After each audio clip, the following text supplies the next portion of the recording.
Anda masih bersama kami dalam Kominfo Newsroom. Pemirsa, Bank Indonesia menyiapkan uang tunai sebanyak 117,7 triliun rupiah untuk kebutuhan Hari Besar Keagamaan Nasional Natal 2022 dan Tahun Baru 2023. Deputi Gubernur Bank Indonesia Aida Budiman mengatakan, hingga Minggu kedua Desember 2022 sudah terjadi penarikan uang oleh perbankan sebesar 54,77 triliun rupiah atau sekitar 47% dari uang yang disediakan.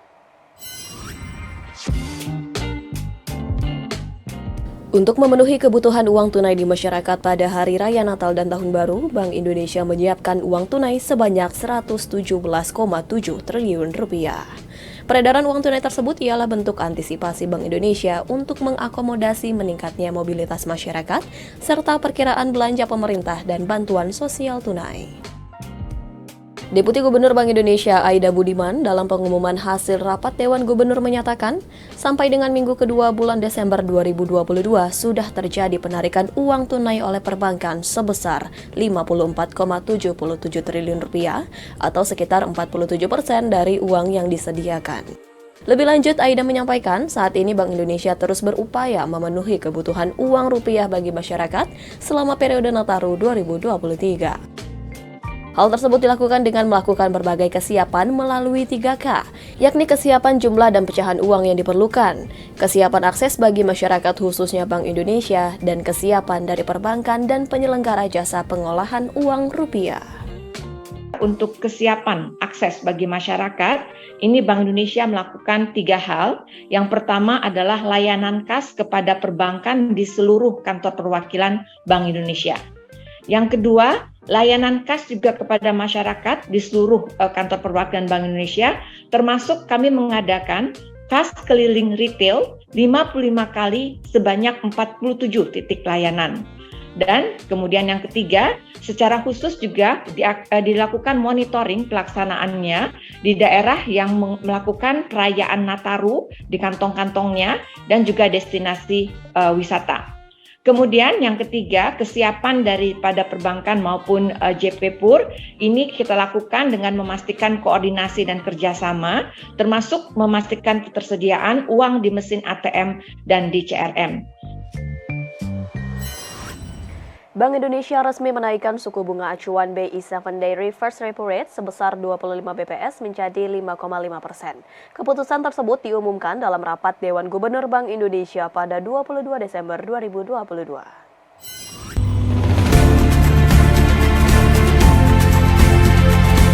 Rapat Dewan Gubernur Bank Indonesia pada 21 hingga 22 Desember 2022 memutuskan untuk menaikkan suku bunga acuan Bank Indonesia alias BI 7-Day Reverse Repo Rate sebesar 25 basis poin menjadi 5,5%. Dengan demikian, maka suku bunga Deposit Facility menjadi 4,75% dan suku bunga Lending Facility menjadi 6,25%.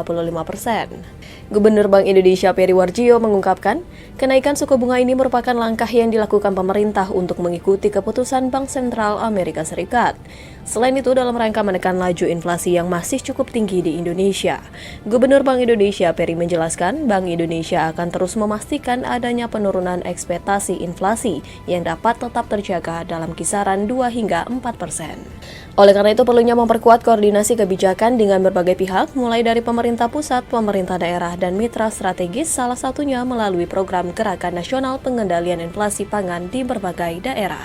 Keputusan kenaikan suku bunga yang lebih terukur tersebut sebagai langkah lanjutan untuk secara front-loaded, preemptive, dan forward-looking memastikan terus berlanjutnya penurunan ekspektasi inflasi dan inflasi sehingga inflasi inti tetap terjaga dalam kisaran 3 plus minus 1%.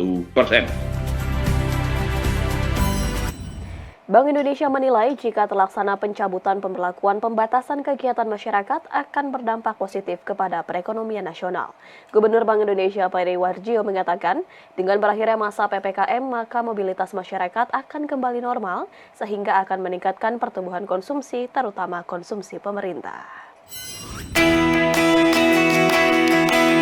Seiring dengan melandainya kasus COVID-19 di Indonesia, pemerintah berencana mengakhiri pemberlakuan pembatasan kegiatan masyarakat di akhir tahun 2022. sebagai bentuk penyesuaian kebijakan terhadap pandemi yang semakin terkendali. Juru bicara penanganan COVID-19 Wiku Adhisa Smito dalam keterangan persnya menyatakan bahwa penyesuaian kebijakan akan dilakukan dengan tetap meningkatkan protokol kesehatan, bertambahnya jumlah vaksinasi, serta mengimbau masyarakat untuk tetap disiplin dalam menjaga kesehatan agar transisi menuju endemi bisa berjalan dengan baik. Tercatat per 18 Desember 2022 terjadi penurunan kasus yang diiringi dengan penurunan angka kematian mingguan yang mencapai 174 jiwa dan rata-rata kematiannya mencapai 24 jiwa per harinya. Adapun rata-rata angka kesembuhan harian juga berhasil dipertahankan sebesar 96% sepanjang 2022, bahkan di 2 bulan terakhir bertahan di angka 97%. Pada prinsipnya, kebijakan PPKM sangat berpengaruh besar menjaga pengendalian kasus COVID-19 selama ini sehingga tetap terkendali di Indonesia.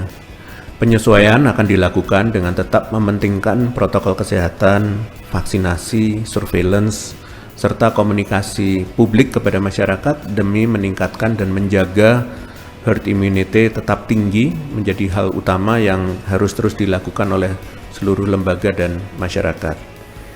Perubahan kebijakan tersebut memerlukan kedisiplinan masyarakat dalam menjaga kesehatannya secara lebih mandiri agar transisi dapat berjalan dengan baik dan COVID-19 tetap terkendali di Indonesia. Menanggapi hal tersebut, Gubernur Bank Indonesia Peri Warjio menilai rencana pencabutan PPKM pada akhir tahun ini akan berdampak positif terhadap perekonomian di Indonesia. BI memperkirakan pertumbuhan ekonomi Indonesia pada tahun 2022 akan berada pada titik tengah kisaran 4,5% sampai dengan 5,3%, yakni tepatnya pada level 4,9%. Namun dengan pencabutan PPKM, Peri optimistis pertumbuhan ekonomi akan mencapai level 5% pada akhir tahun ini. Oleh karenanya, BI akan terus melakukan koordinasi dan bersinergi dengan berbagai pihak, mulai dari kebijakan moneter yang mendukung stabilitas serta kebijakan makroprudensial, kebijakan digitalisasi sistem pembayaran, kebijakan pendalaman pasar, sampai dengan kebijakan ekonomi dan keuangan inklusif untuk mendukung pertumbuhan. Rencana pencabutan larangan PPKM terhadap perekonomian Indonesia akan berdampak positif karena mobilitas manusia, mobilitas aktivitas ekonomi dan keuangan akan meningkat dan tentu saja akan mendorong pertumbuhan ekonomi Indonesia untuk lebih baik, khususnya dari berbagai kegiatan konsumsi dari pemerintah. Momentum Hari Ibu tahun 2022, Menteri Ketenagakerjaan Ida Fauziah mengajak kepada seluruh instansi yang ada di Indonesia untuk meningkatkan pemberdayaan terhadap perempuan di tempat kerja. Masih dalam momentum Hari Ibu tahun 2022, Menteri Ketenagakerjaan Ida Fauziah mengajak seluruh instansi yang ada di Indonesia untuk meningkatkan pemberdayaan terhadap perempuan di tempat kerja. Ida Fauziah menyebutkan hingga saat ini peningkatan partisipasi perempuan dalam dunia pekerjaan terus meningkat walaupun masih di bawah partisipasi laki-laki. Namun, pandemi COVID-19 telah memperlihatkan bahwa perempuan muncul sebagai penyelamat keluarga yang mampu menghasilkan rupiah hingga membuka lapangan kerja baru. Perlindungan dan pemberdayaan perempuan dalam dunia pekerjaan adalah hal yang sangat penting untuk diperhatikan. Menaker menyayangkan hingga saat ini masih menghadapi berbagai persoalan terkait perlindungan dan pemenuhan hak-hak pekerja perempuan.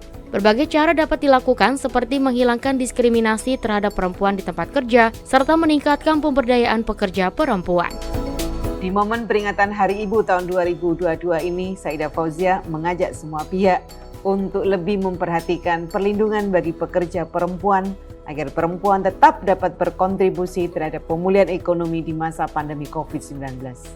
Ada potensi yang sangat besar untuk mempercepat pertumbuhan ekonomi dengan menghapuskan rintangan bagi perempuan untuk berpartisipasi dalam perekonomian. Perlindungan dan pemberdayaan perempuan di tempat kerja adalah isu penting, sehingga kita harus bersama-sama berupaya menghilangkan diskriminasi di tempat kerja, menciptakan tempat kerja yang lebih baik, mendukung perempuan untuk memiliki aset-aset finansial, dan mendorong kepemimpinan perempuan.